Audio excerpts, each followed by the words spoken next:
Okay, I'll call this meeting to order for the September regular Monroe County School Board meeting. This time, let's stand for a moment of silence and pledge the flag.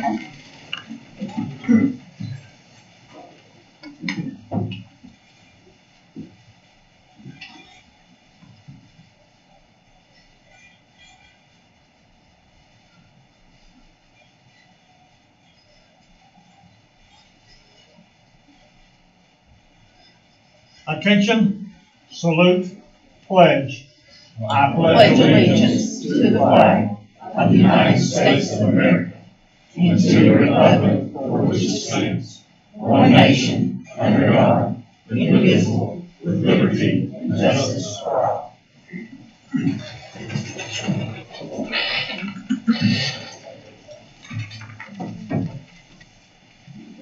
9-9-2, Declaration of Conflicts. Per TCA 49-2-202, Board of Education members who have relatives, per the statute, relative means spouse, parent, parent-in-law, child, son-in-law, daughter-in-law, grandparent, grandchild, brother, sister, uncle, aunt, nephew, niece, or any person who resides in the same household as you, employed by the system, are asked to raise your hands to identify yourself. You certify that the votes that you make tonight will be in the best interest of the school system, regardless of the effect that your vote may have upon the employment of your relative or relatives. I do. Okay. 9-9-3, recognition of the following Von Orr Middle School Beta Club students. Dr. Windsor.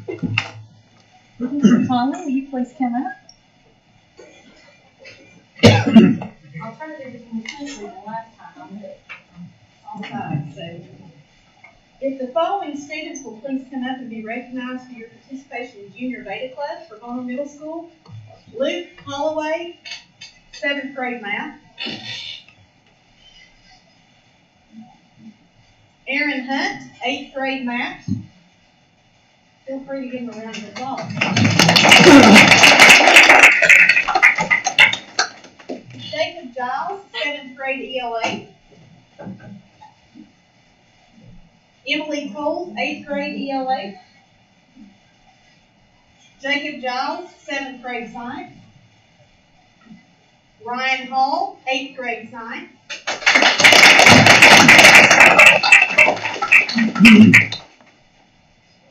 Jacob Kirkland, 7th grade social studies. Megan Ladd, 8th grade social studies.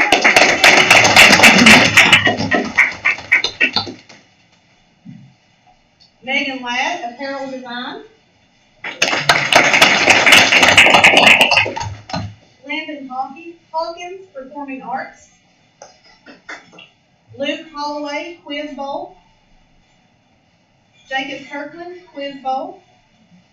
Aaron Hunt, quiz bowl. Kristen Tipton, quiz bowl. Allie Key, speech.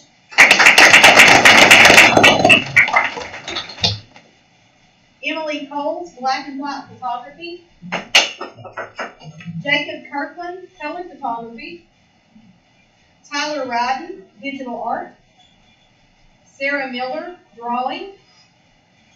Christian Chambers, recyclable art.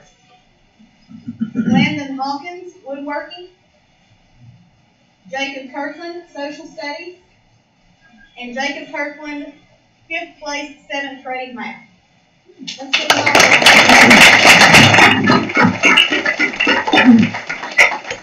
representing Monroe County and the school so well. We're proud of you. Congratulations, and parents and students, we ask if you want to stay for the meeting, you're welcome to. If you need to go elsewhere, you're free to leave. We won't think any less of you. 9-9-4. No speech, Chris.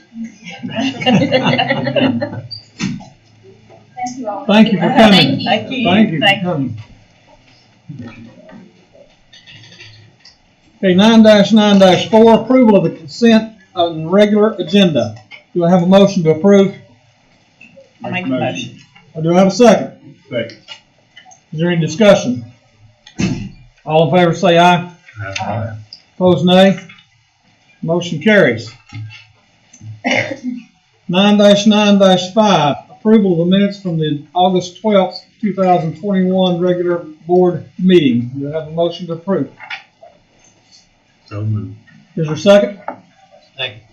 Any discussion? Favor say aye. Aye. Opposed, nay. Motion carries. 9-9-6, approval of the September 2021 budget amendments. Motion to approve. Make that motion. Is there a second? Second. Discussion. Mr. Chairman, Yes, sir. on the first item there, 090901, it says that this is a grant for a learning coach for long-term goals for trade school or post-secondary degree or certification for students with disabilities. And you made your mind up, there's a lot of money down through all this budget, special ed and everything. Have you made your mind up? The trade school looks to me like would be, that would, I'd look at that. Can you speak to that, Mr. Bergson? Is that one not here? Yeah.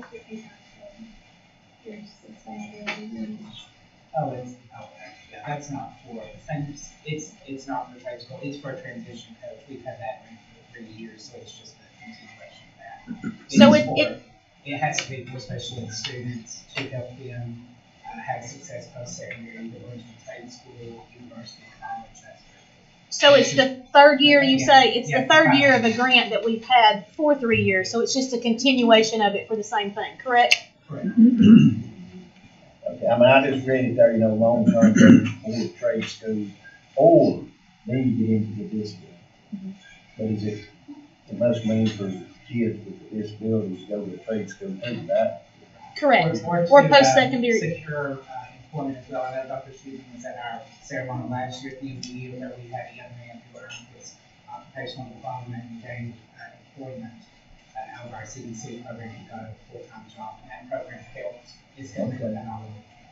So it's a great program. I was confused about which one it was. I thought it might be a CTE program. I thought it's not. Yeah, sorry about that, Trey. I didn't mean to throw that on you, but yeah. It's just a continuation of something that we have had. This is the third year. Any other discussion? All in favor say aye. Aye. Opposed, nay. Motion carries. New business, 9-9-7, approval of school fees for the 2021-22 school year for these schools listed. Do I have a motion to approve? Motion. Second? You got a second? Any discussion?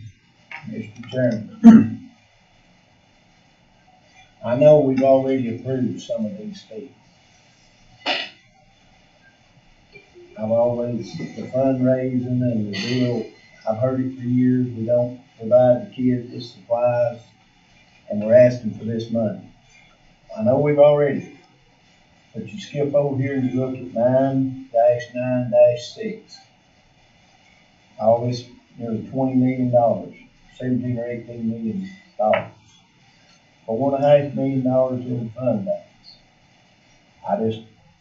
Which I know half of these kids, or maybe 3/4 are gonna get it free. But I just hate that all this money we're getting, we still have to ask for $5. I mean, it probably amounts to $25 a kid or something. So, I mean, I just want, my opinion on it. I just hate to see us bumming and doing all this fundraising, which this is different from the fundraising, but it looks to me like we could fund it out of some of this money that we get from the government. It's just my opinion. Do you not agree with what you say? We've already approved some of it. It's something we need to think about. Any other comments? Any other discussion? All in favor of the motion to approve, say aye. Aye. Opposed, nay. No. No. Roll Motion call. carries. Roll call. Roll call. Mr. Chairman, before we, is it appropriate, can we put a motion in right here that, I'm in agreement with him. I've always been against all these school fees and time. Some children go in there and I know some get them free. By the time we start school and parents are having to put out an extra $100 for the children, I've always been opposed to that. I'd like, if it's proper, make a motion, we remove any fees like this, other than what's specifically, agreed to. Is that appropriate? You want to amend the motion, is that what you're saying? We've already approved part of it. I Where? think it's something, Where? we did it. Last month, we did approve. I think we need to look at it Approve. in a budget, when we start the budget deal. Cause I'm like him, I really wanted to make a motion. It figures about $25,000.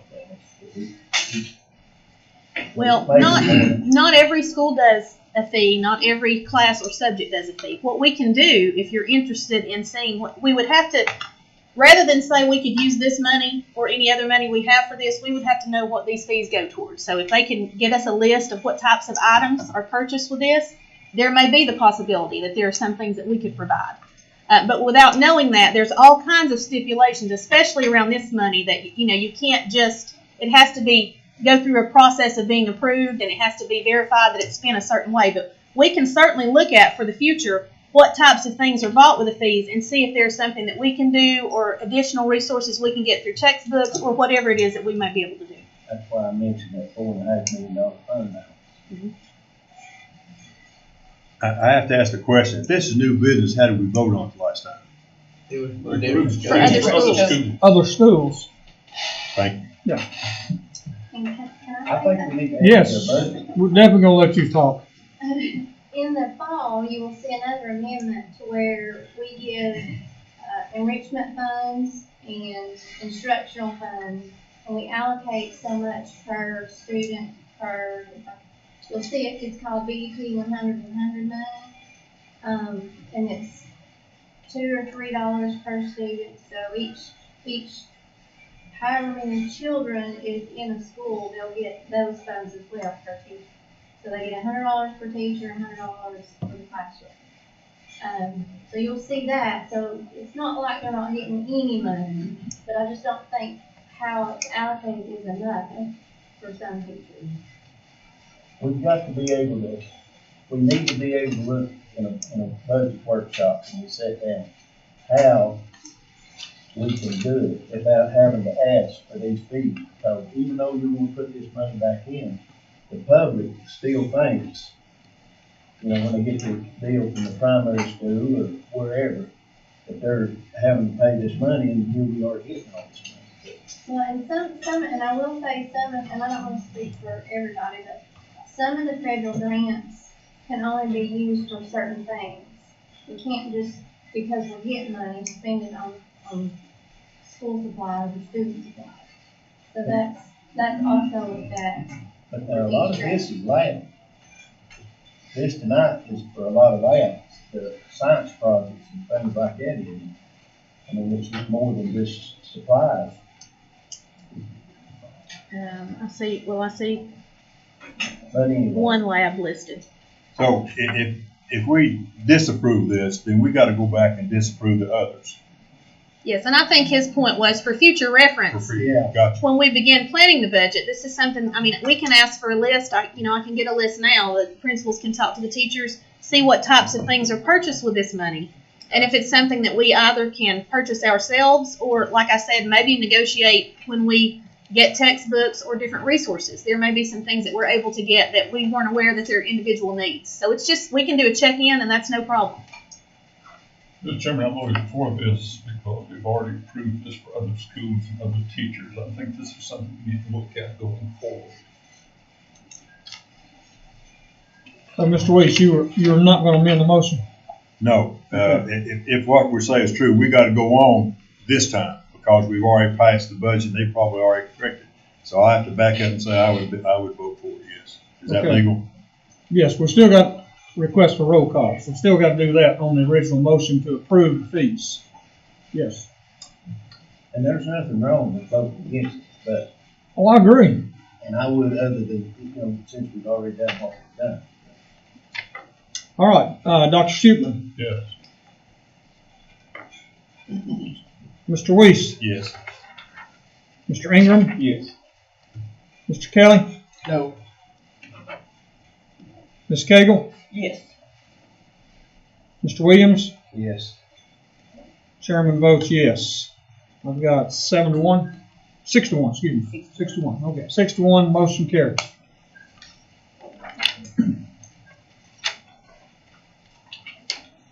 Nine dash 8, approval of memorandum of understanding between Monroe County Board of Education and Volunteer Behavioral Health Care System, Monroe County Schools Coordinated School Health. Who's gonna speak to that? Or we just need a motion? I'll make a motion. Got a motion to approve. Second. Is there a discussion? All in favor say aye. Opposed nay. Motion carried. 9-9-9, Russell Harris, Tellico Plains High School Principal, request to increase the use of facility fees for the TPHS Alumni Center to $50. Mr. Harris had planned on being here, but he could not. He did send all the board members an email explaining exactly what he would have said when he was here. And I think he did a very good job with the email. I would like, if we want to discuss this much, we need to discuss all school buildings, not just one building. I think the fee needs to be pretty much standard across the board. That's my opinion. Let me back up. Let's get a motion to get this on the table. I'm almost speaking out of turn. I'll make a motion. Got a motion to accept this. Is there a second? Second. Now, do we have discussion? Chairman, I wish to offer an amendment that we increase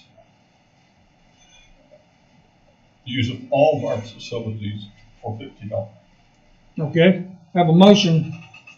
That's an amendment then. It is. You're making it, okay? We've got an amendment to the motion to say, instead of just the Alumni Center, all school facilities. Is there a second to that amendment?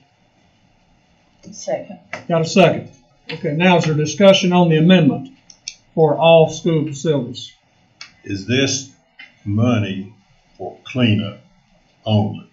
That's what it sounded like Mr. Harris was talking about.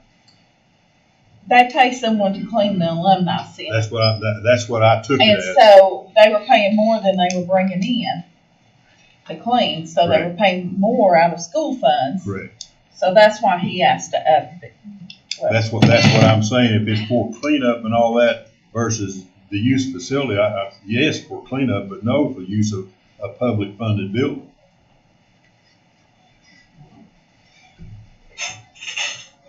So I would amend again to say that it's for cleanup. Well, the way I see it is, different buildings is going to take more of a cleanup.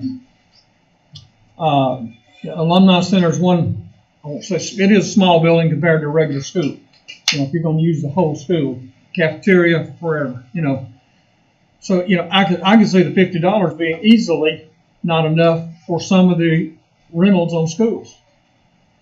Do we rent a whole school? You rent parts of it, lots more than just one room like the Alumni Center there.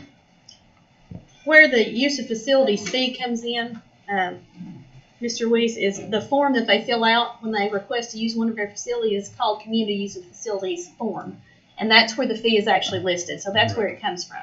But as Mr. Harris said, it's used for the cleaning fee that they have to pay somebody to come in and clean after the fact. So that's where it actually comes from. The fee is just attached to the form when they fill it out and request to use it. That's basically what it's for cleaning and opening, closing, and cleaning. Yes. I would stipulate that the money be used for that, not just put back in the general coffers of the school.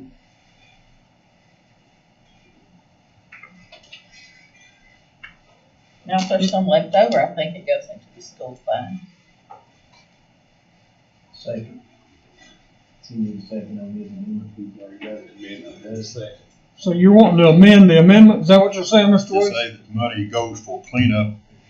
I mean, if it costs $50, charge $50. If it costs $40, only charge $40. That's a public bill paid for by the public, so I can't see charge anything more than what it costs to clean it up. Well, sometimes you don't know what the cleanup is till it's over. And it takes you longer for one group than for another. So that's gonna be very difficult to, Well, we put $50 on it right there, so. all right, so he wants to amend the amendment. Are you seconding the amendment? Amendment? Already have one. I already had one, okay. Because you've already got an amendment to the original Okay, motion.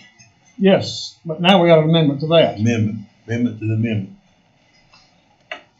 Any discussion more than we've already had? So how do you want that stated? Is You that want to good? say that they can only charge $50? Yes. For cleanup For fees? cleanup purposes. Opening, closing, cleanup. I tell you what. Mr. Lon should know you're opening a can of worms when you talk about cleanups and facility use and all that. I mean, these churches, we've got a family life center, it's a headache. Used constantly, isn't Trying to figure it out. Yeah. So, it? You're right. I don't know, charge them $50 and somebody clean it up maybe. All right, all those in favor of the amendment to the amendment that says if it's less than $50 for cleanup, it goes back to the person that rented, correct? Is that what you're saying, Mr. Weiss? Yes. Okay. All those in favor of that amendment say aye. Opposed, no? No. Okay, let's go a roll call there. I cannot discern the vote. Okay, Dr. Shootman? No.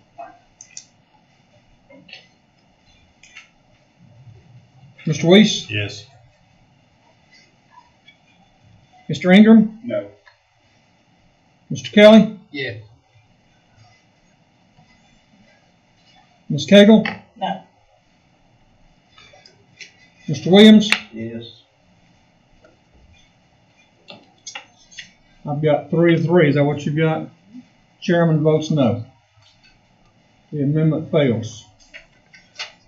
Now we'll go back to the original amendment Mr. Shootman made that says that this $50 fee will be for all school facilities. Yeah. Okay. Any discussion on that?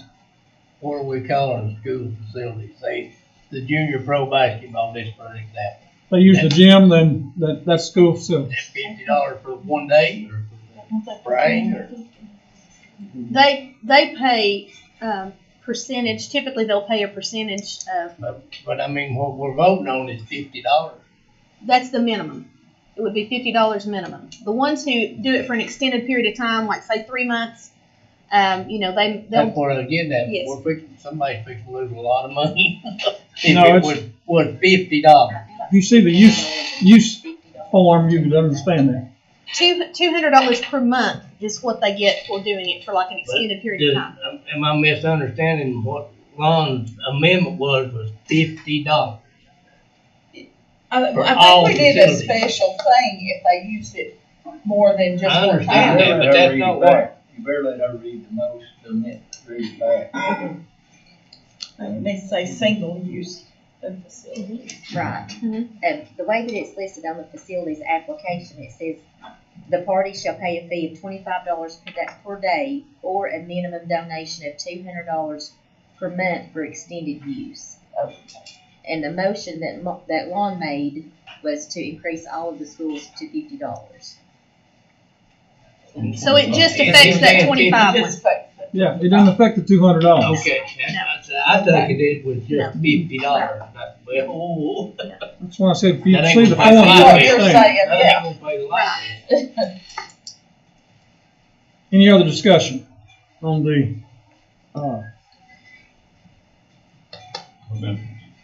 amendment? All those in favor of the amendment say aye. Opposed, nay. Motion carries. All right, make sure we're where we're supposed to be, Mr. Parliamentarian. We're back to the motion as amended. Motion as amended. We're going to vote on the motion as amended. And it's amended from 25 to 50. All those in favor of that say aye.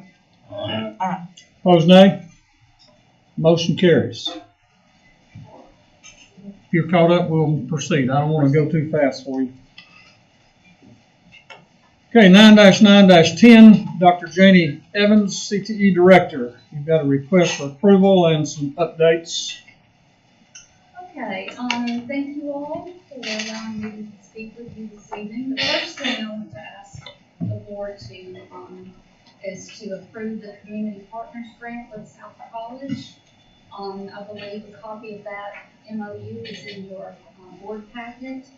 And South College is basically, it's a private school. They are on quarter hours rather than semester hours. However, for students who choose to attend South College, if we are a partner with them, what that basically means is that that student would receive a discount because we partner with them. If you go to their website, you will see that Blount County Schools, they are a partner.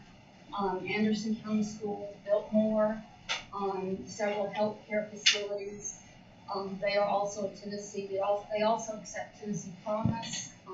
So we had a parent reach out about the possibility of us partnering with South College. They are more widely known for their health science programs. So we have students that attend school everywhere. So anything we can do to help reduce costs of college, I think we should consider. Do y'all have any questions about that? Okay, let's get an approval and then we'll see where we go. All right, got a motion to approve the partnership with grant with South College. Is there a second? Good. Got a second. Now, is there any discussion or questions for Dr. Evans? Okay, all in favor of this approval of the partnership, say aye. Aye. Opposed, nay. All right, motion carries. You've got some updates for us? Okay, yes. So I want to, you all asked me to come back this month and talk to you a little bit about CTE. But I felt like that before I go to Monroe County, to understand Monroe County CTE, you've got to understand CTE in Tennessee.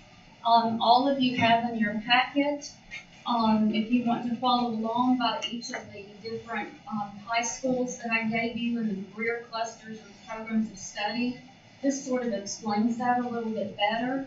In Tennessee, we have 16 career clusters. All of that's aligned with the U.S. Department of Ed structure of CTE. And those career clusters identify the knowledge and skills that are needed to follow a specific pathway toward a career goal. So what I would like for you to remember as I talk through this tonight is we are not only preparing students for work today, but also for future work. Now think about how daunting that is. If you were born in 1995, which I think the majority of us in here probably were, think about the internet in 1995. I mean, I was teaching in 1995, and if someone had ever said to me, 28 years later, you'll be ordering a car to pick you up on an Uber app, I would never have believed it.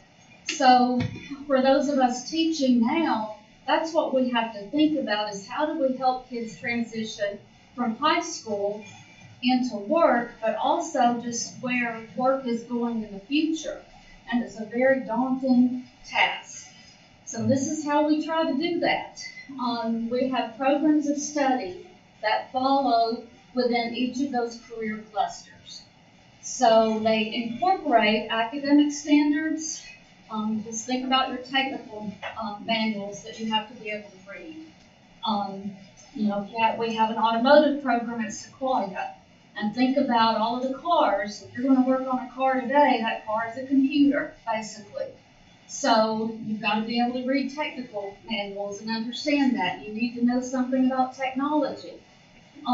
Those programs of study address academic and technical knowledge and skills. They are aligned with the industries and the economy. Everything that we do in CTE in Monroe County has to tie back in to what is needed in the economy, what aligns with our data, regional data, Monroe County data, state data. I can't just decide that I'm gonna go out here and start a new program if the data doesn't match up that we need that. We progress in a specific area within those programs of study, and I'll explain that a little bit more in depth when we look at your packets. You kept hanging up your ear. No, go right ahead. Okay. How do we direct these kids to these That's what I'm getting ready to explain. and the parents? Okay, so I took one area and broke this down, and this is how this has to be explained to parents. We met last week with middle school counselors, and I gave them exactly what you all have and talked through how when you're meeting with 8th graders, this is how you have to talk them through this. But we're not starting with just 8th graders. We are also working with 7th graders to help them figure out where their interests and talents lie. So let's say our career cluster is Ag, Food, and Natural Resources. In Monroe County, we have 3 separate programs of study that we offer to students within that career cluster. So all 3 of our schools have Ag, Engineering, Industrial, and Mechanical Systems. Sweetwater and Tellico have Horticultural Science. Veterinarian and Animal Science is also at all 3 schools. So a student can pick one of those areas to choose from. When they do, if you will just look at your packet at the, let's say, starting with Ag, students have to start out with a specific class in, let's say, in 9th grade. So I'm looking at Ag Engineering and Vet and Animal Science. All 9th graders would take Agri-Science. That's the first level in those areas. So if I'm in Ag Engineering, Mechanical Systems, then sophomore year, level 2, I'm going to take Principles of Ag Mechanics. 3rd level, I'm going to take Ag Power and Equipment. 4th level, Ag Fabrication and Biosystems, or Unmanned Aircraft Systems, or dual enrollment. There's all different kinds of areas, that we can choose from to offer to students. In some cases, in this, we have several dual enrollment programs. It depends on the class. It depends on what our post-secondary partners can provide for us to offer. So that's just an example of how a student would progress through those areas. And they have to do that in sequential order. It used to be you could just jump around all over the place. You can't do that anymore. I'm not saying that a student couldn't, let's say sophomore year, they just think, I can't do vet and animal science. I don't want to, work with large animals or whatever. And so they decide, this isn't for me. That doesn't mean that we're not going to allow them to think about moving to a different area. But we are graded on how many concentrators we have in a program. The state does not want us hopping all over the place, back and forth between different programs of study.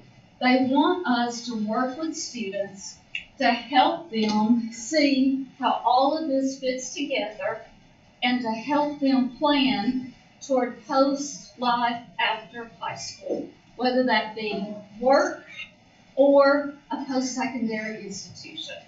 Does that make sense? Yes. Where is electrical and plumbing and building come in? I mean, you can't find that anymore, hardly. Well, that would be mechanical, electrical, and plumbing. It would be called MEP, Program of Study. We do not have that. We have structural systems, which is under architecture, and let's see, architecture and construction in your packet.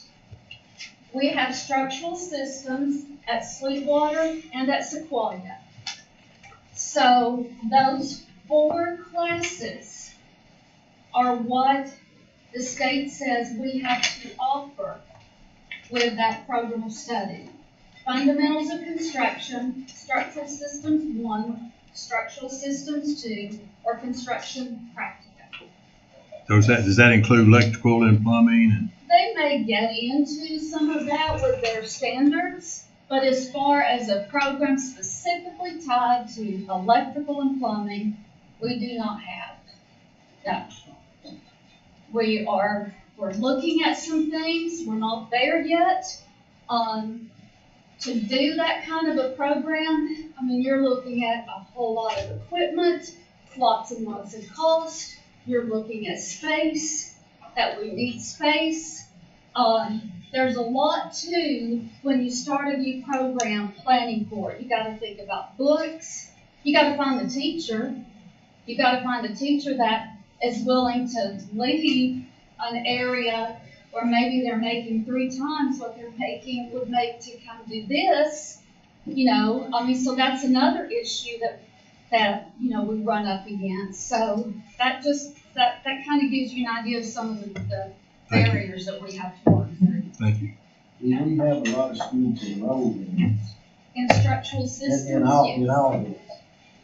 The reason I'm asking this is why are we getting such a bum rap from these plants, you know, from industry, that we're not producing a product that they can use?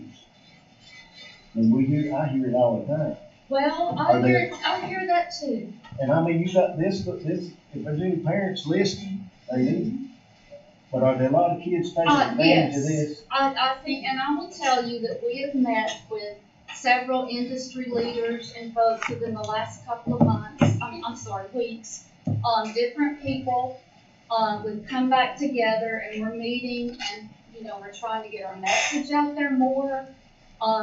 There also a lot of what we hear about is soft skills. Well, in high school, we're doing everything we can to help them with soft skills. Our work-based learning teachers, students come in one day per week, and they are working with soft skills. We talked about that in our meetings on Friday, that we've got to really be, you know, making sure they understand what it means to come to work on time, what it means to be dressed, you know, correctly for an interview. It's not that we're not teaching it, or that we're not telling them this is what's expected when you go to work.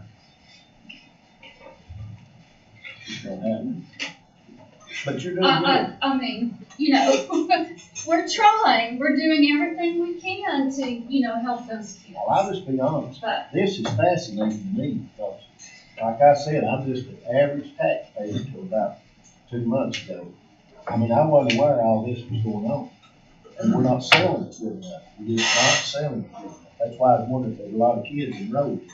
We have a lot, and I can tell you that in several of our programs that, you know, I think about one in particular at Sweetwater. I mean, there aren't enough hours in the day to get the kids in one particular program that we have there. And the same could be said for all 3 high schools, that it just depends on which program. But again, you cannot think of CTE the way it was 25 years ago, because it is not anything like that. It's very different. And I think that is the piece that is really difficult for those of us that remember CTE 25 years ago to wrap your head around. So you talk about selling it. We do have outreach. We have advisory councils. We meet 2 times a year. Last year we did that through Zoom meetings. And how those advisory councils are determined, each high school teacher invites a member within his or her program of study to serve on that advisory council.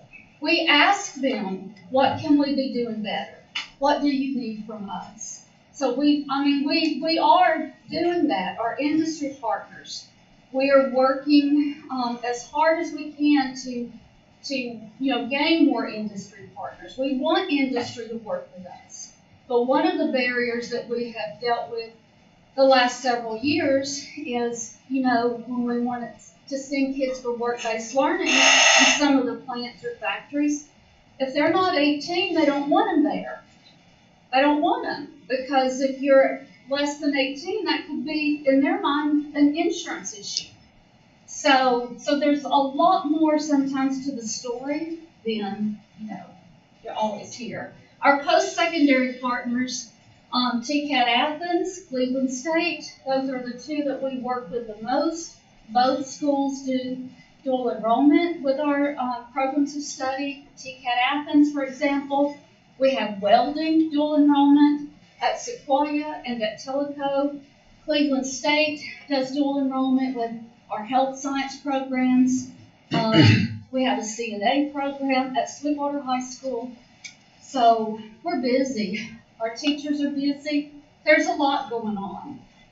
And we're trying to do a better job of making sure parents understand how CTE has changed and making sure that students know what it means to be a CTE student. So TCAT, is that the new facility that Cleveland State's got in Athens? Yes. So that's the new facility. Well, they're all part of that. No reason that any kids should not be interested in going to school. Right. No reason. Mm-hmm. Not that I can think of, unless they just maybe don't want to go and they get a good job offer or something. But I mean, there's all kinds of programs and monies available for school now. Any other questions? And I'm happy to talk with you at any time about anything we're doing. If you have a question, you can call me at any time. There's nothing that we're doing that we don't want to share with you. And I would be remiss if I did not point out who helps me stay straight on all of this. Ms. McConkey is also part of our CTE department. So, like I said, if you ever have a question, you can call and talk to us, and we're happy to answer. Okay. Thank you. You did. See, most people are not aware that we've got this going on. And I don't know, I just don't believe they are. Okay, 9-9-11, Ms. Shauna Bowers, Elementary Secondary Supervisor of Instruction.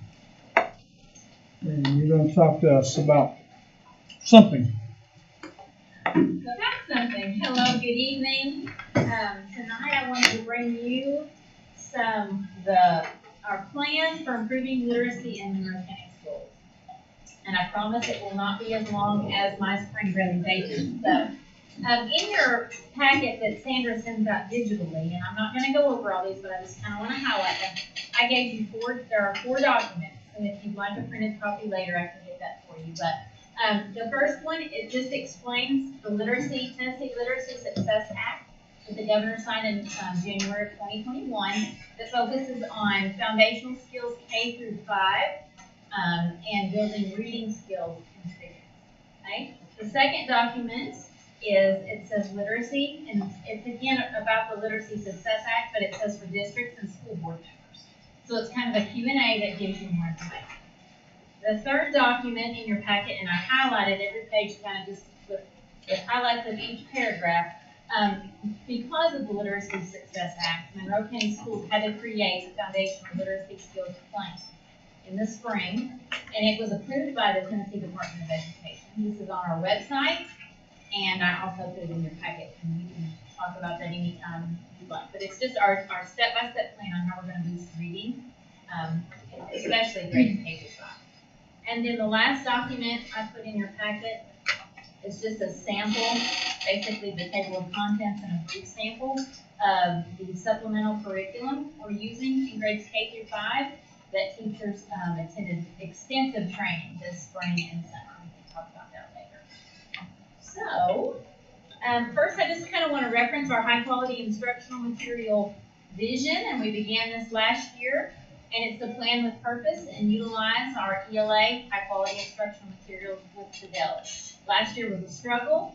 We adopted in May, but we weren't able to purchase until August.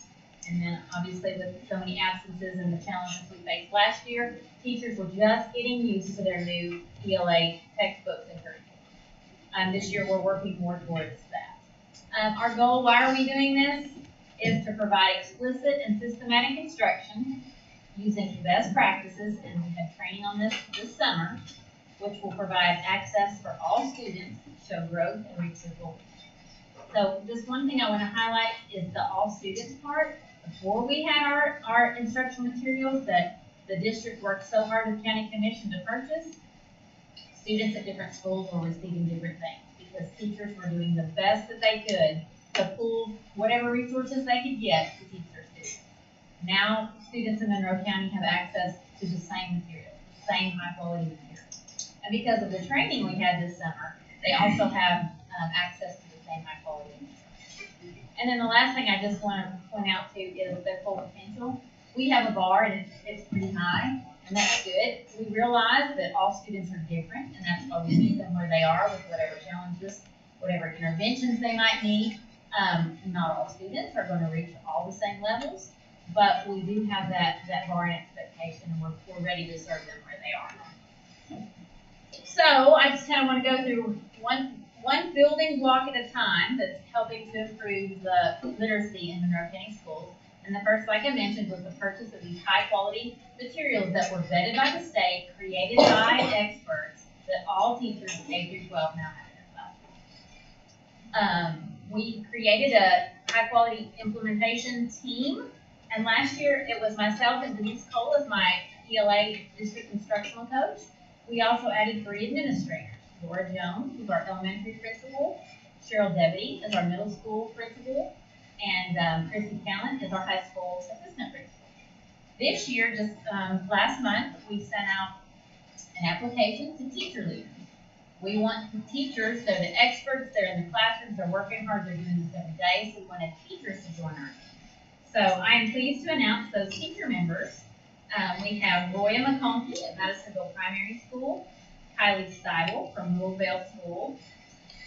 We have Courtney Gray from Madisonville Middle School, Brittany Lynn from Sequoia High School, Lauren Kyle, Sweetwater High School, and Chris Hollinghead from Elko Plain High School. So we now have a team of district leaders, school administrators, and teachers who work together to help support teachers and students in improving literacy. Again, I mentioned the Literacy Success Act, which you have access to and can read more about that later. And then also the state has put, I guess, their money where their mouth is. You know, a lot of times they have great ideas and we don't always get the funding, but they have funded some optional things for us that we have chosen to take part of as for Reading 360, and that was teacher training. The state paid a $1,000 stipend to almost all of our pre-K through 5th grade teachers in Monroe County schools this summer. It was like 125 teachers. Elementary principals attended, assistant principals attended, district leaders attended, special education teachers, RTI teachers. So, and it was very high quality, great training, and the teachers right now are working hard in their classrooms to utilize the best practices that we learned this summer to help students learn how to read. And then our foundational literacy plan, it's more accountability. We have to make sure that classroom schedules match their master schedule. We have to make sure K through 2 teachers have a 45-minute foundational piece in their classroom, or just for 45 minutes, it's honed in on certain reading skills. Grades 3 through 5, it's a 30-minute block set aside. So there are different accountability pieces in our Monroe County Foundation Plan so that we are ensuring students are getting high quality reading instruction. And last is the Tennessee Foundational Skills Curriculum Supplement, which the state is paying for. Teachers in grades K through 2 who attended the training this summer will be receiving these free kits and materials.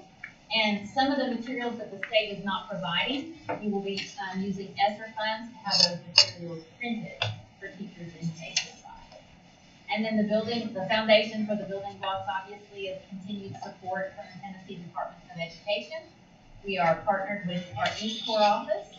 Bruce Billings is our ELA consultant that we talk to on a regular basis, almost daily sometimes, who is helping us create goals, provide training, gather some data so that we can see if what we're doing is working and change what we need to change. And then ultimately is the whole Monroe County team, which starts with you all. We're so appreciative of your support at the district level, the administrative level, and then teachers assistants, Angie Garrett, our RTI coordinator, special education teachers, RTI staff. I mean, it's just a joint effort. And we're working hard. We know we have a long way to go, but we have goals and we're all rowing in the same direction.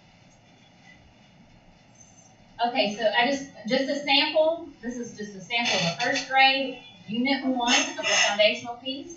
And I know you probably can't see it, but it is specific, systematic. It goes in a certain order, and it explicitly tells the teacher what letters and sounds they're working on for the day or for the week. It also spells out, exactly for today. This is one lesson. These are the sounds you need to focus on. You need to focus on F versus S, because the sounds are similar or whatever. And then it also shows the teachers how to tap out the sounds with their students. It's training students to tap out sounds to create words, which ultimately create print and improve fluency and comprehension. And last but not least, just a quick visual, and you have this in your blue folder. I did print that one paper out for you tonight so you can take a look at it. This, as the team works together, the district, principals and assistant principals, the teachers, that ultimately funnel into the students, and it kind of just lists beside each category what we're doing to provide support for each other and for others. So are there any questions? Okay. Yes. You two ladies have done a fine job. I'm really impressed. With all this program right here, there should be no way that a kid could get to 4th grade and not be able to read. Well, a couple things. First of all, we're just starting it this I know year. that'd be, yeah. So you're going to see lag time, and that's going to help teachers. Hold on. It's going to trickle up eventually. So your kindergarten students this year are going to receive this in kindergarten, and 1st grade, and 2nd grade, and on up. So we're going to see the most benefit from our current kindergarten. So in about 8 years, we shouldn't have any kid in our high school that can't read on some kind of On level. some kind of level. Again, going back to the vision, we realize all students aren't the same, and some have challenges and struggles that we will deal with, but we have interventions in place. And Angie Garrett went through the training this summer, so she's even revamped her RTI program and what her assistants have learned, so that we're all on the same page. And I believe that I read somewhere that writing, reading. Yes, writing is a component. Okay. And you run that out there. Yeah, I mean, if you're referring first to that a little bit. Yeah. Writing, yes. They can't even read. Yes. They don't start doing Yes. And that is a component of the foundation. it. In 7 or 8 years, we should have a lot of that. Hopefully not that long. Hopefully it's before 7 or 8 years. And I did just want to mention, one of the things, and it's included up there, for the last several years, we've done literacy block, where Denise called my ELA coach and myself, and along with principals and assistant principals, have just gone into reading in English language arts classroom, not as an evaluation, but just as a tool to kind of see what's going on to help support providing training and guidance.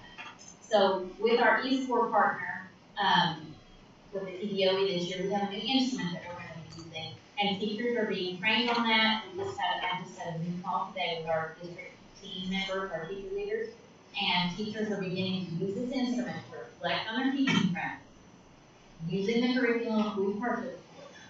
So if you hear about us being in classrooms, yes, as soon as maybe some of the COVID dies down a little bit, we're going to get out and about and do teachers' classrooms so that we can see how we can further support them. What other questions? Feel free anytime to call me, email, whatever. I'll be glad to sit down with anyone and explain anything any further. I assure you, we are all working as hard as we can because we all want the best for our students. And thank you for your support. Thank you, Ms. Bauer.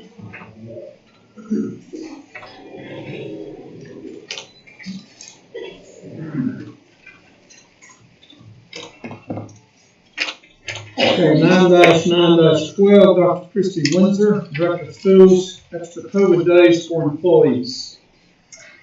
I have added to the agenda tonight to propose my recommendation of extra COVID days for all employees, and that would be in the form of 10 extra days that an employee could use for COVID absences due to the following.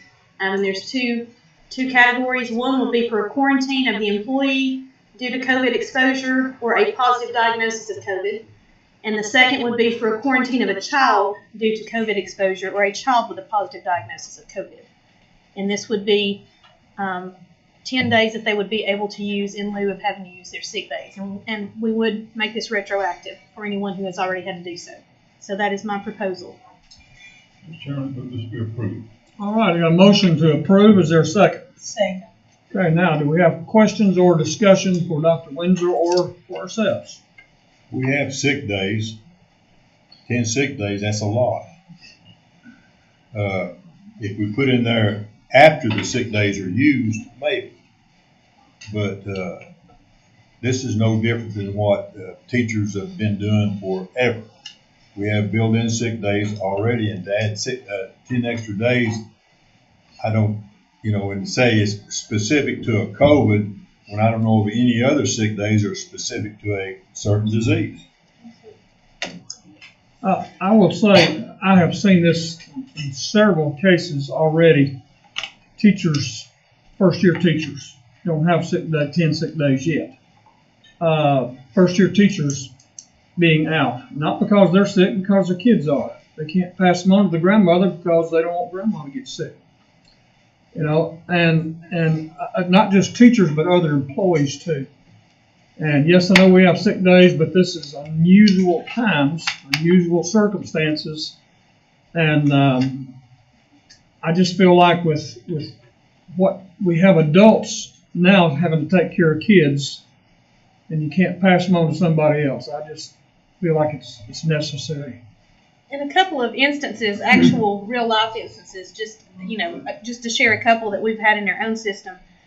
We've had a teacher who is actually on day 17 being out and has had to use sick days up to this point, and that has come about as a result of children in her room who she's been exposed to, and then coming down with it herself, and then before she was able to come back, her child coming down with it. We've also had one where teacher and husband both work for the system. They've had to use 15 sick days total because, again, their child came down with it, so they had to alternate who was going to work and who was going to stay home. And though they do have sick days, and you're right, last year they were provided with days to use for COVID absences, and we were given money for that. This year that was not an option. We had hoped that it wouldn't be necessary, and that's why we said that they would use sick days, because we had hoped, obviously, after summer school, when we didn't see a high case numbers and we didn't see a high positivity rate and spread like we are now, we just realized what an imposition and problem it is for the teachers that they're having to use so many of the sick days when they can't control whether it's for them, for their children, or whomever it is that they've been exposed to. So that's the reason for providing it in this instance, because it's just an unusual time. I understand with what you're saying right there. I don't disagree. It's been 40 years in it. I've had to split days with my wife when we didn't do it, and whether it was the flu or the measles or whatever, the measles was incorrect. That's no different than what people have been going through forever. Your child gets it, you get it, your teacher gets it from in the classroom. My wife's had to come home many times because someone in the classroom got sick, and she got sick, our children got sick. And I think that's an excess. We have sick days now, and what John said right there, if they don't have any days to begin with and they're sick, I can understand that. I understand that totally, but 10 extra days for something that's happens all the time anyway, I don't understand that. Mr. Chairman, I'd like to speak in favor of this Go ahead. recommendation. We're in the middle of a pandemic here. It's especially acute in our schools. I don't know of anybody that wants to go into a house where there's COVID present. Yet we're sending our employees into schools where it is rampant in many cases. The least I think we can do is to stand by our employees And, you know, this is like combat pay to me. We keep sending them in that are going, we'll need to try to educate our children. We just need to kind of relieve their minds about the missing days. And I wholeheartedly in favor of this because I think this is important to show our support to our employees who are doing a wonderful job all across the board during this pandemic time. There's no question they're doing a wonderful job, but we have 10 days now, which can build up over a period of time. To suggest that we're not taking care of them, I would disagree with that. Madam Director, Dr. Windsor, I'm sorry, yes. I'm wanting to sort of do this as an amendment. This is just temporary, this 10 days till we get through this COVID, right? Yes, it would be specifically for COVID absence related, and we have to have documentation of that to be able to manage it. Another issue that I think that we need to look at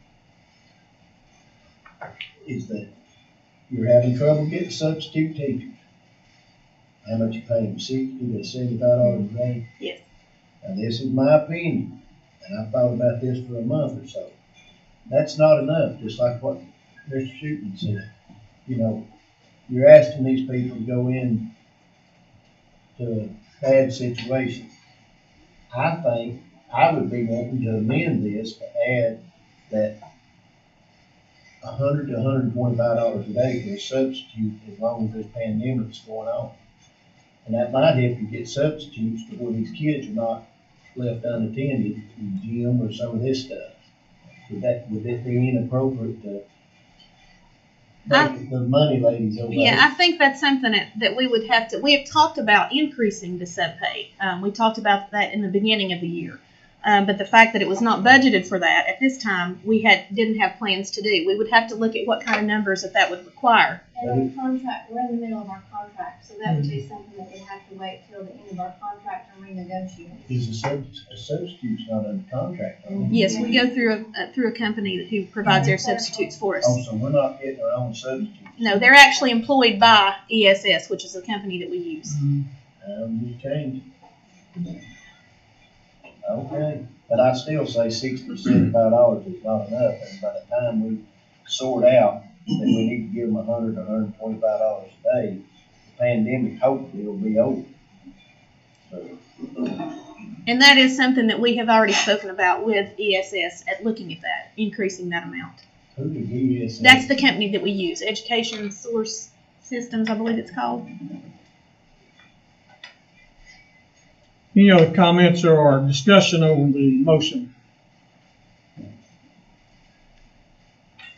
All those in favor of the motion say aye. Aye. Opposed, nay. Motion carries. 9-9-13. Change October 14th, 2021 board meeting due to fall break. I left out a little bit of that line there. Had a little discussion a while ago that the 7th may not be the best time. What's your pleasure? I won't be here. What was the other alternative? 21st.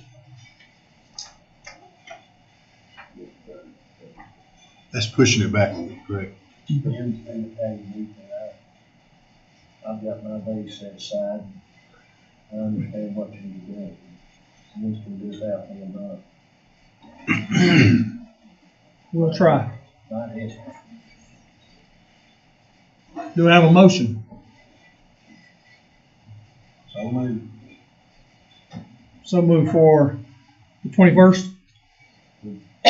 Why would you know when it's for sale? Whichever date you're going to do it, I'm not even going to be here. I'm just trying to help them out. I can't be here on the first Thursday of any month. 21st. Got a motion to move it to the 21st. Is there a second? Second motion. Got a second. Any discussion? More than we've had. All in favor say aye. Aye. Opposed, nay. Motion carries. Old business. 9-9-14, Dr. Christy Windsor, Director of Schools, Countywide Athletic Director, job description, and any further discussion. Mr. Chairman, we take this from the table. All right, this was discussed last meeting. We tabled it. I have a motion to remove it from the table. Is there a second? Second. Any discussion about removing from the table? All in favor say aye. Aye. Opposed, nay. Okay, that is removed from the table. Dr. Windsor, you want to? I have, you have a job description that I provided that was in your agenda. That was after last month's discussion of what responsibilities and duties that a countywide athletic director would be accountable for. If you have any other questions, I'll do my best to answer those. I mean, he's a teacher also, so it's not going to conflict with any of his classes, right? It would not if that's the route that we go, which was my proposal, was to open it up to the high school athletic directors, which I did, and took interest from anybody who was interested in it. Some were not. Dr. Windsor, could we add as one of his job descriptions that he inspects all our sports facilities, our field houses? I mean, we've got one that's just total wreck. And a lot of people put a lot of work into it. And, I think countywide, he needs to be the one to look at it if he's going to do it. When you say inspect, you mean just inspect for the condition before the season starts? Is that what you mean? Make Okay. sure that if there's any maintenance that needs to be done, or if it needs to be cleaned up, or if it needs to be sprayed for rats, or if sewers run out on the ground, or anything like that, that he can. I think that he definitely, whoever it is that fills that capacity could do that with Mr. Carroll or whoever Mr. Carroll designates to do so, because they go around and they've actually taken care of some things this season that I wish had not been the case. So I'm absolutely in favor of somebody checking and making sure that those facilities are up to par. So yes, I'm happy to do that.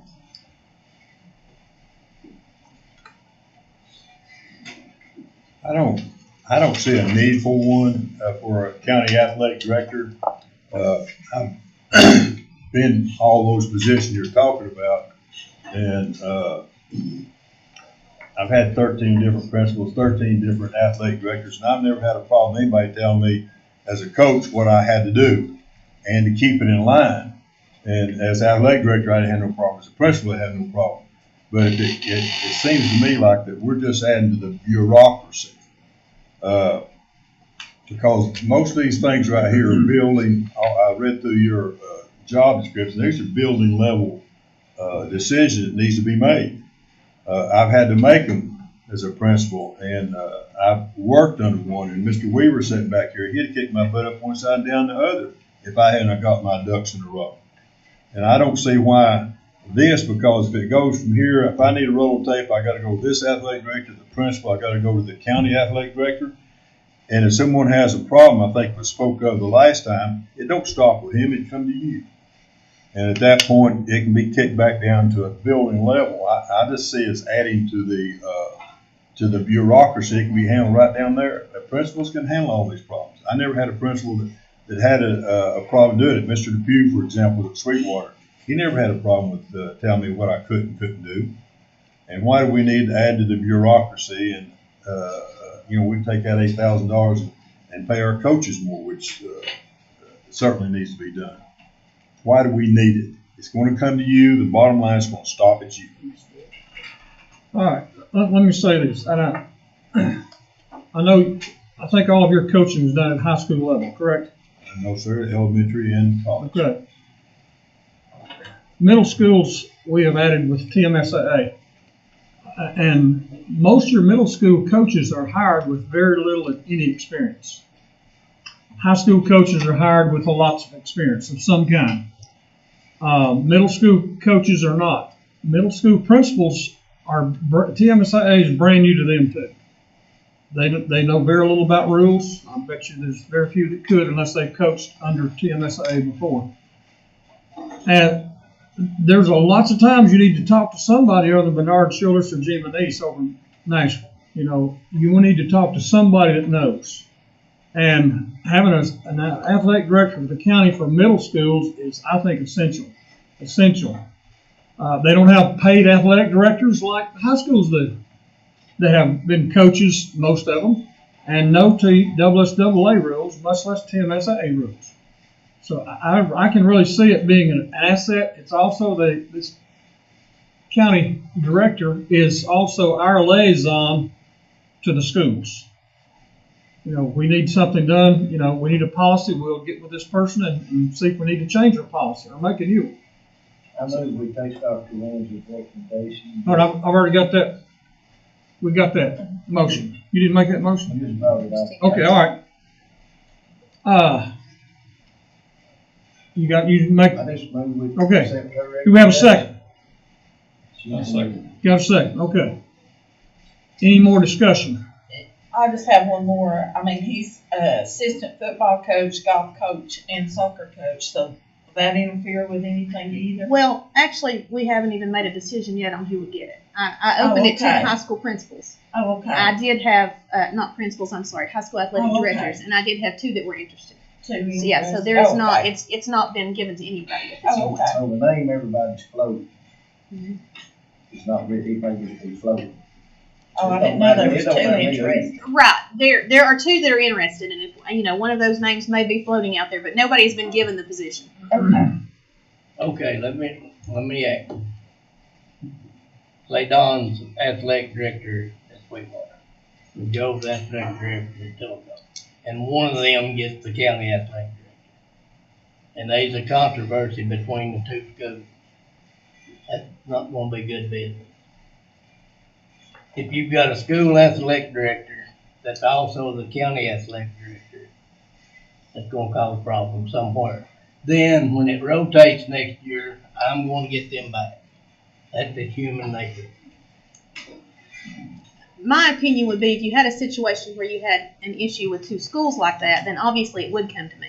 So I then do why not we think- need a county I do not think it's good athletic practice director? for all of these things to be the responsibility of the director, because I am the last step before it goes to you. That's the school athletic, just like Don was saying, that's the school athletic director's responsibility. Well, it is, but this week alone, I've dealt with a couple of issues that because we don't have anybody in place right now that's making sure that we are maintaining the appropriate records, the trainings are getting done, the documentation has been provided. We don't have anybody doing that right now.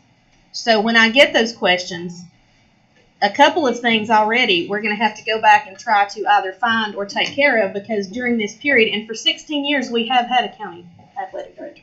So I know you had asked before when that actually took place, or one of you did, and it's been 16 years that we have had somebody doing that, serving in that capacity. And the main, besides these points, it would be to basically serve as the liaison and answer questions, make sure that everything that we have to have done by the deadlines and by the different trainings and those types of things, to make sure that those are documented and kept up with. Now, it does not have to be done with a high school athletic director. That was simply a recommendation to save money and to get somebody who has the experience without having to try to find somebody. What John was saying, does the high school athletic director have experience with at the middle school level? I don't know how much different the rules is. I have no idea. Some do, some don't. There's a little bit of difference in rules, but majority are the same. Like dead periods and so on. It'd be pretty much the same thing. I was against this last month. $8,000. There's no doubt. All your athletic directors, may be on top of everything. Some of them may not be. If the name I'm hearing, whatever, it doesn't matter. If she gets a qualified athletic director that's been an athletic director, or still an athletic director, that knows everything, knows what's going on, and the local person, we don't need somebody from Blount County or Polk County or somewhere else coming in here telling us how to do athletics. It might help, but we don't need them. But all these things I've seen on here, I don't know where they're getting at from a lot of them. When we keep talking about athletic directors, you got to remember there's more middle schools with teams than high school teams, and most middle schools don't have an athletic director. So that's why I'm saying it's. In high school, you just want to know what they need to do in middle school. If I may add right here, what you just said, somebody's not doing their job. If you've had to deal with it, somebody down the line is not doing their job, and our principals and people, they get paid pretty good. And if someone at the middle school doesn't know what to do, they're not doing their job. Bottom line is somebody's not doing their job. I've never had a problem going up the line. I've never ever known anything go up to the superintendent's level. I didn't even know we had one, Ms. Windsor. And I've been in the system, and it never got past the athletic director 9 times out of 10.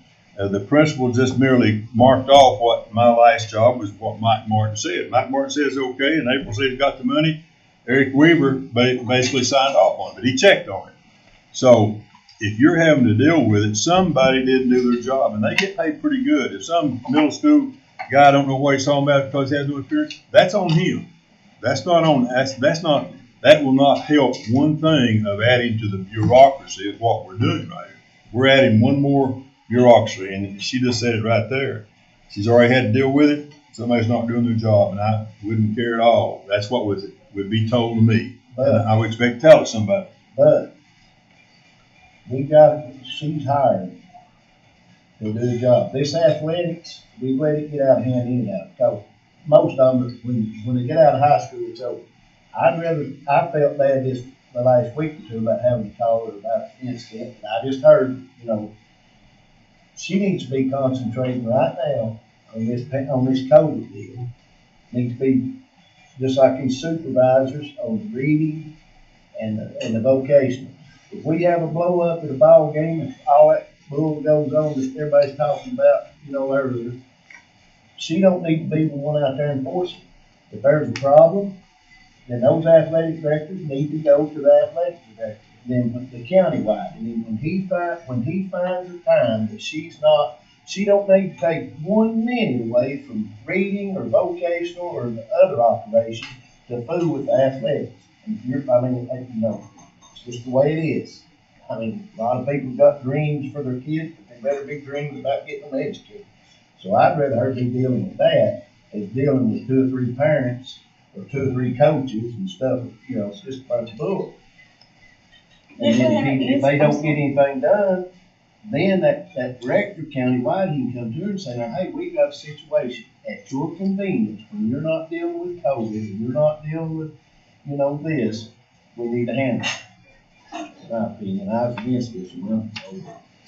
Didn't we have an incident last year, year before, we had to send Mr. Lee out to attend all the ball games? Yeah. Because to make sure something went right, he had to go to every one of those ball games. I don't remember. That was a summer league where we overrode our own policy and let them have a game out here at Sequoia, which was against Monroe County's own board policy of not having things during the flu season. That's where he was having to go from Sweetwater to Madisonville, where we had to go to, if I remember correctly, and I believe that's what you're referring to. I knew we had to send him, so that did pay to have somebody so that the director didn't have to go. Well, and I will say, just to clarify, I in no way intended to indicate that our administrators or our athletic directors at the schools were not doing their job or were dropping the ball necessarily, pardon the pun. But what I'm saying is everyone needs some sort of system of checks and balances and oversight, which is more than I can handle on a daily basis when you look at the number of teams we have, the number of sports we accommodate, the number of items on this job description. I myself cannot manage all of that on a daily basis. And it's no different than the supervisors we have who have to turn in to me certain things to make sure that this is done, and this is done. So it's just a level of oversight and checks and balances. I would much rather find out with somebody doing this for the county that everybody is in line than to be contacted to say we're fine or we have to forfeit because we have failed to do something just because a new coach came in that may not have known. And, it's up to us to make sure. And those things happen. There are times where people just are not aware of some rule that may apply. So that's the reason that, I obviously concur with what you're saying. But I want it to be clear that the administrators and ADs at the schools do a great job. There's no question they do a good job, but there's classes and things all coaches have to go to, protocols to make sure they know all these rules. Should never get to you. It should be a building level thing, as it has always been, as I understood it. Should never get to you, ever.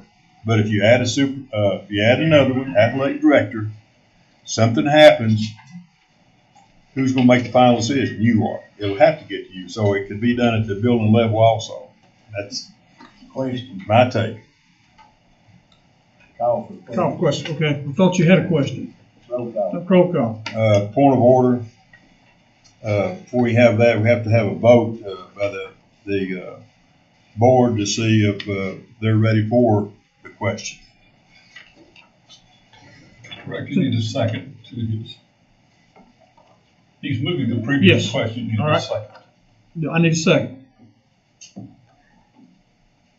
Just the vote. to vote, yes. I second. All right, we got a second. Okay. Now, We're voting on whether or not to vote. that's exactly what I was going to say. Roll. All right. All those that are ready to vote on this motion, say aye. Opposed, no. No. Okay, ayes have it. So we are ready to vote. Roll call. Okay, I was gonna ask, you said that a while ago, and I was gonna give you a chance to say it again. All right, we're voting on the motion that Dr. Windsor presented to have a countywide athletic director and the job description she talked about, with one addition that Mr. Williams made. Dr. Shootman? Yes. Mr. Weiss? No. Mr. Ingram? No. Mr. Kelly? No.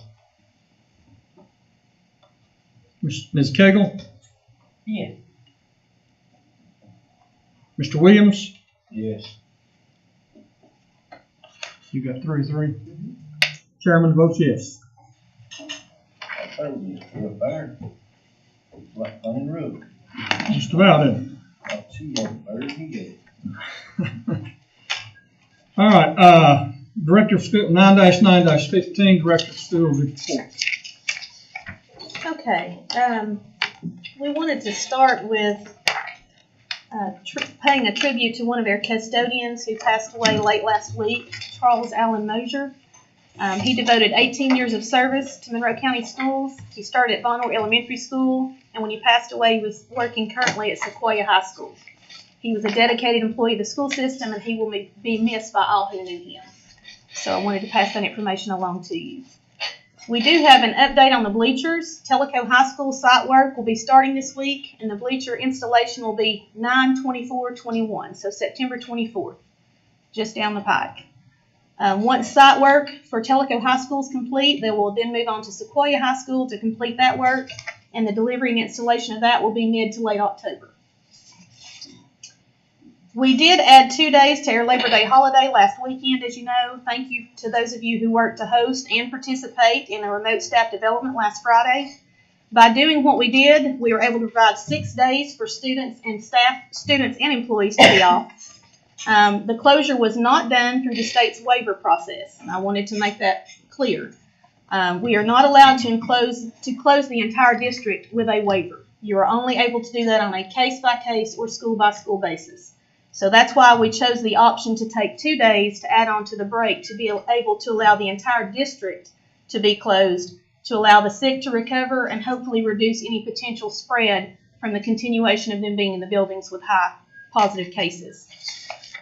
We did return this week to see that our student absences are decreasing. We are hoping that will continue.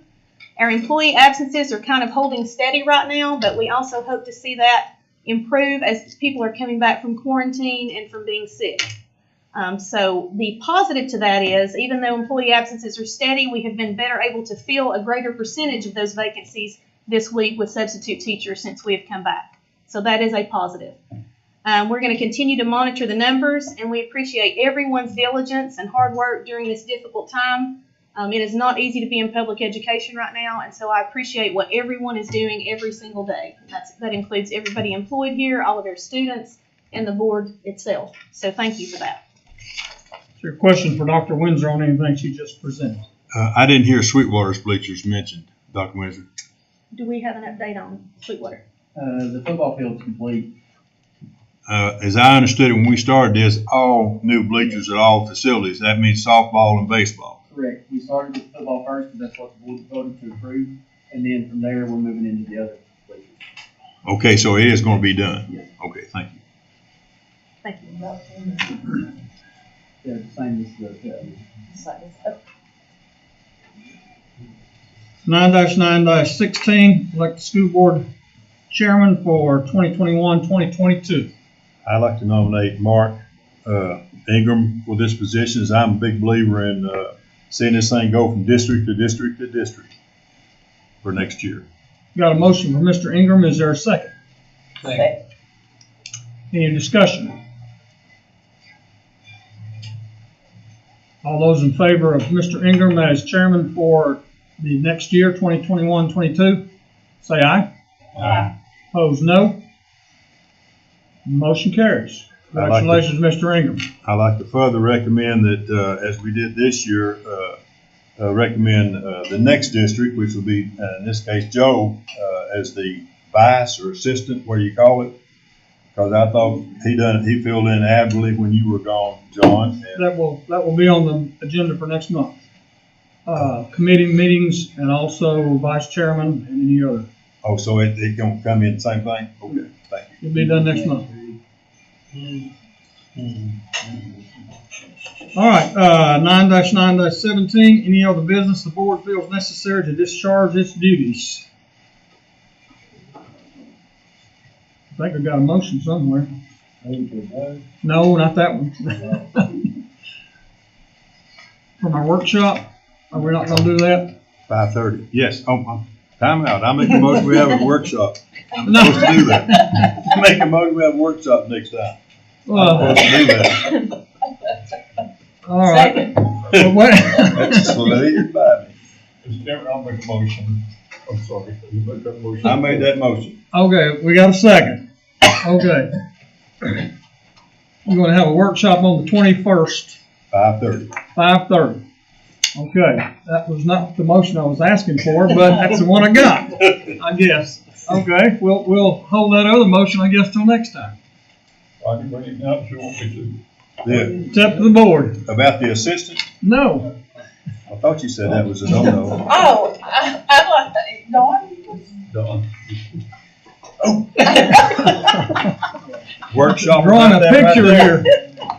The workshop for the, and make a motion that we adopt the sample from TSBA. All right, the motion is that we adopt the sample from TSBA, PC School Board Associations, for the evaluation of the director of schools for the instrument from them. Is there a motion? We got a motion for that. Is there a second?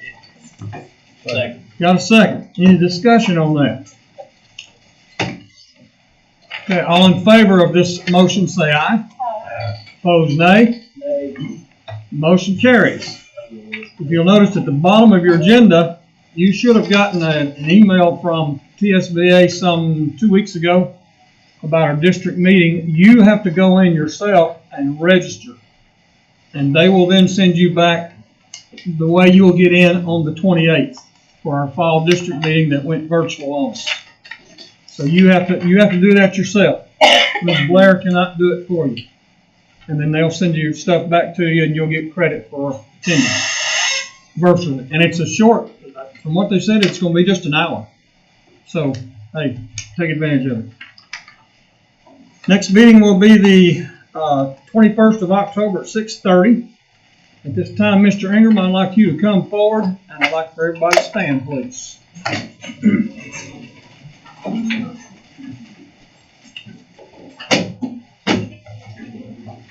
Mr. Ingram, I'm going to pass this gavel on to you. I have total confidence in your ability and to lead this board.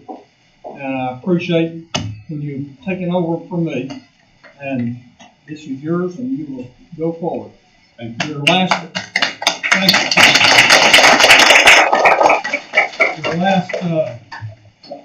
item will be to dismiss this board, but I want to say one thing first. I want to say, board, thank you for allowing me to be chairman this last year. It was an honor and a privilege to serve with you. I appreciate your cooperation and your support.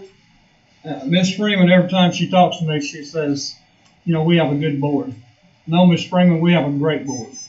And thank you for all your help and participation, and Mr. Ingram, I'm sure you'll get the same thing. So it is now yours. Mr. Ridwell, and thank you, you've done a great job. Thank you.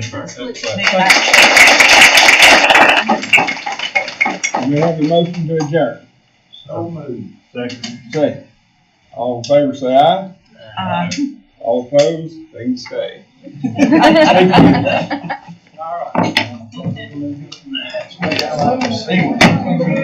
All right. Yes. You know, my